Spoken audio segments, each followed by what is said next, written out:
I'm Jesse, and I spent 19 years in prison. I'm Courtney. I'm a reporter. I did a story on Jesse in 2019, and about a year and a half after that, we fell in love. Yeah, which is kind of weird. We weren't expecting it.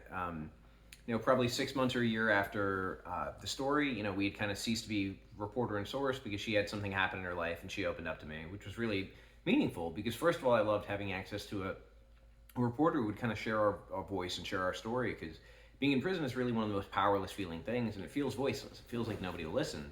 And she gave me that. And then when she opened up to me, opened up about what she was struggling with, opened up what was going on in her life, that was equally validating because it was someone choosing to trust me, someone choosing to invite me in. And I mean, I really liked her. I'd already been interested in her as a person. And then when she opened up to me, I felt like there was this amazing friendship, this amazing potential for connection. And then, well, you took it a little bit further. Well, I had left the TV station. I was no longer reporting on his story at all. I had just done the one story that summer. So we had become friends around this, just talking about more personal things over a period of about 6 months. And then a couple of other things happened, including the fact that you found out that your clemency petition was being looked at least seriously. So there was a chance he was going to get out. And our conversations just increased in frequency. And we were talking it got up to, every day, maybe an hour, a couple of hours a day. And after about a month, I realized, kind of like being a frog in a pot of boiling water, that I had fallen in love. So I told him.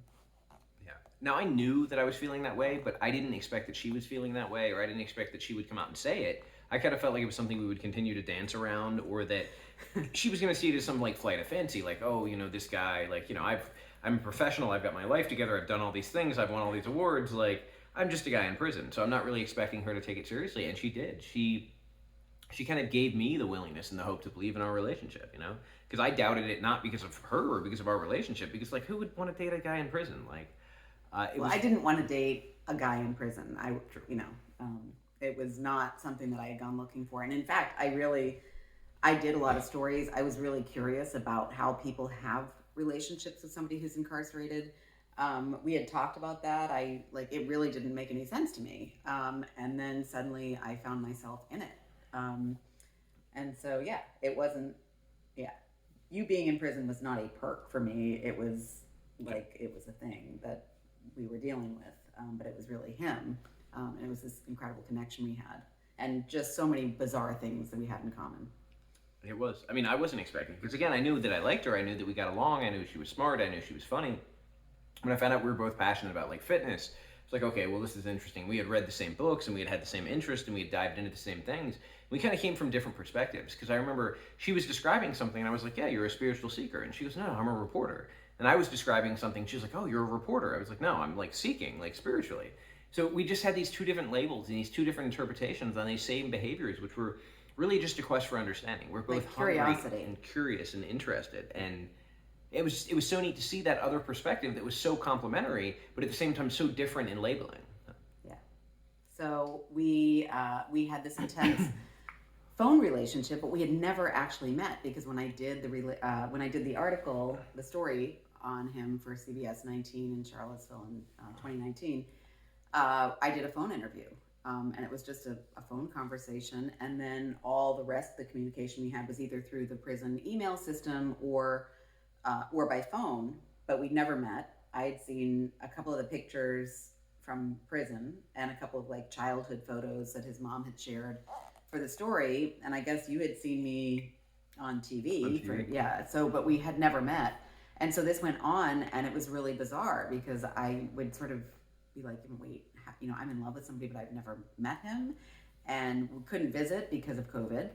So all visitation was shut down. So with this looming clemency and the potential for his release, we started to realize like probably the first time we're ever going to meet is going to be if you get out and we just finally meet in person. And that's exactly what happened. Yeah, so August 16th, they called me into the counselor's office at 2 in the afternoon and basically told me I was going home. And then I went back in shock to the dorm and looked around and tried to give stuff away, but didn't really believe it. Like, it's so hard to get hope it's so hard to have hope in a situation when you feel like hope crashing down will just destroy you. We had talked a lot about that. That was one of the things we bonded over. But I finally, like, I realized, like, 5 minutes in, like, I took my shower and I had to go because they were calling me out of the building. I realized, like, this was really happening. But I was still numb. I couldn't even think of, like, where's Courtney at and where's my mom at. I was just like, they just told me to pack my stuff up. Like, I've been in prison for, are you kidding me? And so then I went and I had to sign paperwork and go do these things. And I go, and I don't know what to expect. I don't know if Courtney's going to be out there, if my mom's going to be out there, but I hadn't really given it any thought. And then I get out there and my mom's there, and I walk into this front room, and it's bizarre because I have to, like, sign all this paperwork, but my mom's 10 feet away, but they want me to sign the paperwork before I, like, go to. And so I'm, like, sitting there for like 10 minutes signing this effing paperwork, like, and finally I get to go give my mom a hug, and I give her a hug and pick her up, and she's like, no, we're getting the F out of here, like, let's go. And I was like, okay. So we get in the car, and then I'm like, well, hey, wait a minute, where's Courtney? And she's on the way. I had been at a meeting in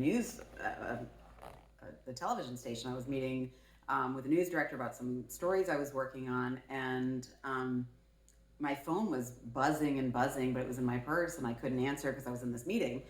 And so I glanced down, I saw at least one of the calls was his mom, and she had tried to reach me about something else that morning. And so I was like, oh God, I forgot to call her back. I assumed that she was calling to just tell me whatever she was going to tell me. And when I got out and I looked at the phone and I saw, like, multiple calls from the prison, multiple calls from his mom, and this frantic voicemail from her that was like, I'm on my way there, and he's going to be out. And she said it was like in an hour, but this was 30 minutes after she left the message. So I was like, wait, he's going to be out in 30 minutes from right now? And so I was like I just felt like my mind and my body just sort of like separated, and I was like, what do I do? So I just started driving to the prison, and I was communicating with them, and it was figured out that I was glad his mom got him, like they got to have that reunion, and and we were going to meet for the first time. And so they decided they were just there was nowhere to meet. This place was in the middle of nowhere. It's surrounded by cornfields. And so they were like, well, there's a driveway on this rural country road, and we're just going to pull in there. It's like a little country lane, and we'll wait for you there. And so I'm driving down this country road, and I pull in, and there's their car, and like basically in the middle of a cornfield. And we met for the first time. But we had no idea what to expect because we had like reverse catfished each other. We had made, most people try to put on their best face and then go to the date and they look terrible. Like, I wanted to make sure I looked the worst because I didn't know what she was expecting. And to me, I'm thinking this like amazing, professional, accomplished woman, like there's no way she's just going to want me. So I was like, look, I'm going to sell the worst case of myself. And if she can accept that, then I'll make it. And I think she did the same thing because she was like, yeah, the pandemic hasn't been kind and I'm old and things are rough. And then I get out of the car and I see her and I'm like, oh my God, she's fucking gorgeous. Like, I was so happy. I was so, so happy and so relieved because I was in love with her, and I would have been in love with her even if she was as horrendous as she made herself out to be. But instead, she was gorgeous, and I was so glad for that. Yeah. So, so we were suddenly in the flesh, like in 3D, and it was this thing where you don't know. I mean, you don't know if something is going to translate from the written word and phone conversations into physical chemistry, and we had done a really good job, I think, trying to imagine what it would be like and trying to talk about everything we could possibly think about to talk about. So, like in terms of just, how do we want to proceed with that? How will that work? Like, we knew that it was going to be awkward. We'd had a really bad video call the first time where we were both like freaked out, and so we were like, well, it could be as bad as that. We might just like. We're just going to have to like plow through this, and it might be really awful. And it wasn't.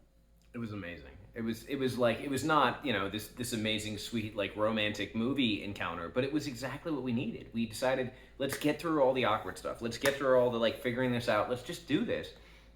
And within a couple hours of getting out of prison, like we knew, we were like, this is it. This is my person. And like, you never know for long term, you never know if things are going to come up or whatever, but we just knew. And it's been that every day since. And we've had like bumps and we've run into things and it's been uncomfortable. And we've been like, oh my God, like, what do we do? And, you've been basically single and dating for, 19 years. I was in prison and, sometimes dating, but, kind of weird long distance relationships. So we really don't have any practice of like being in each other's space.